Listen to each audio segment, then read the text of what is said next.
I guess so. Oke, masih dengan Profesor Kardus. Tak berijazah, tapi jenius. Ya, foton. Mungkin teman-teman sudah tak asing dengan foton. Foton merupakan partikel elementer dasar paling ringan, bahkan tak memiliki massa.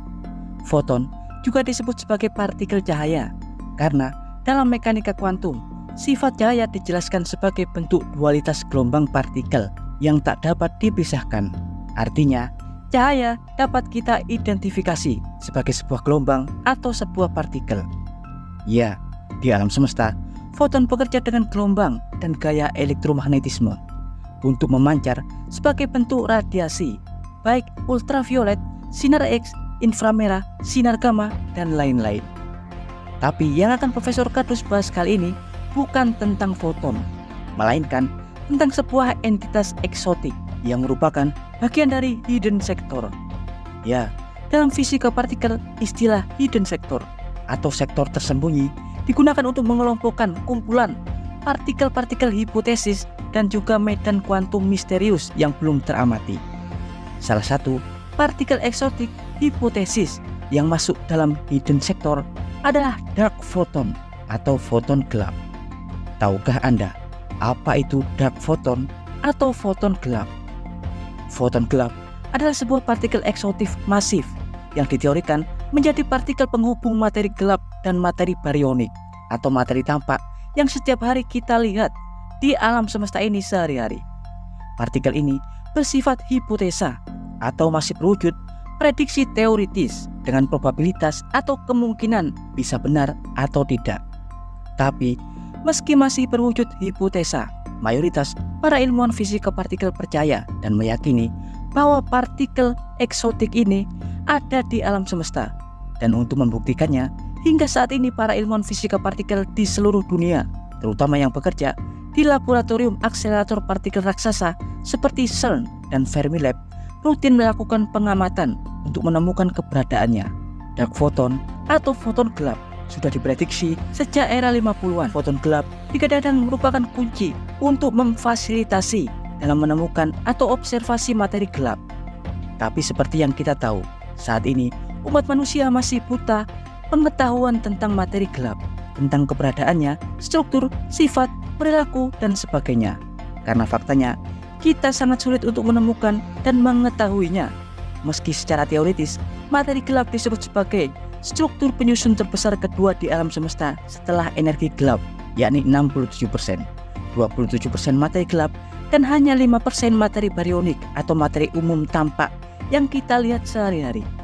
Tapi faktanya, materi gelap sangat sulit untuk diamati dan ditemukan, karena bentuk materi ini tidak dapat berinteraksi dengan medan elektromagnetisme atau cahaya.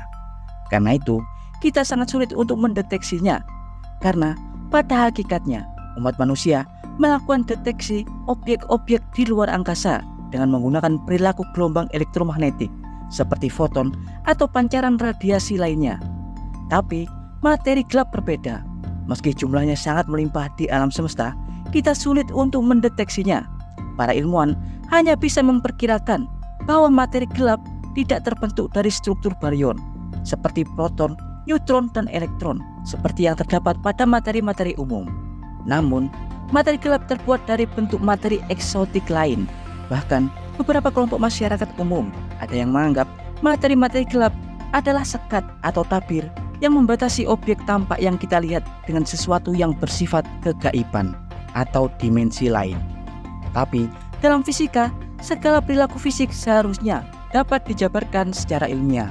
Oleh karena itu, eksplorasi materi gelap terus dilakukan.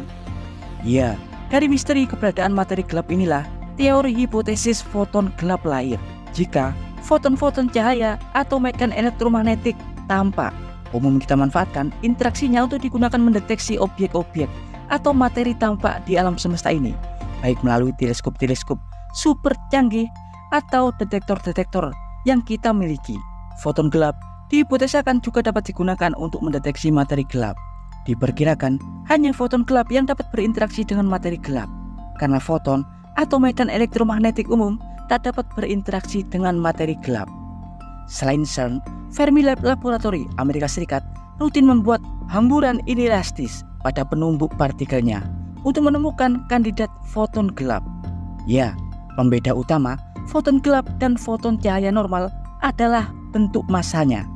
Jika foton normal diketahui sama sekali tidak memiliki massa atau beban, foton gelap disebut memiliki massa, meski massanya super sangat kecil atau ultralight, bahkan 30 kali lebih kecil daripada massa partikel elektron.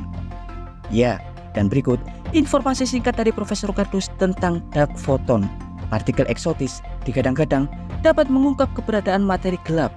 Meski saat ini bentuk dark photon masih berwujud hipotesa, tak menutup kemungkinan suatu saat nanti keberadaannya dapat dibuktikan secara nyata seperti halnya Higgs boson sebelum kemudian ditemukan pada tahun 2012, di mana Higgs boson juga dulunya dihipotesakan tak pernah ada. Ya, jangan lupa like, subscribe, dan tekan tombol lonceng di channel Profesor Kardus. Tak berijasa, tapi jenius.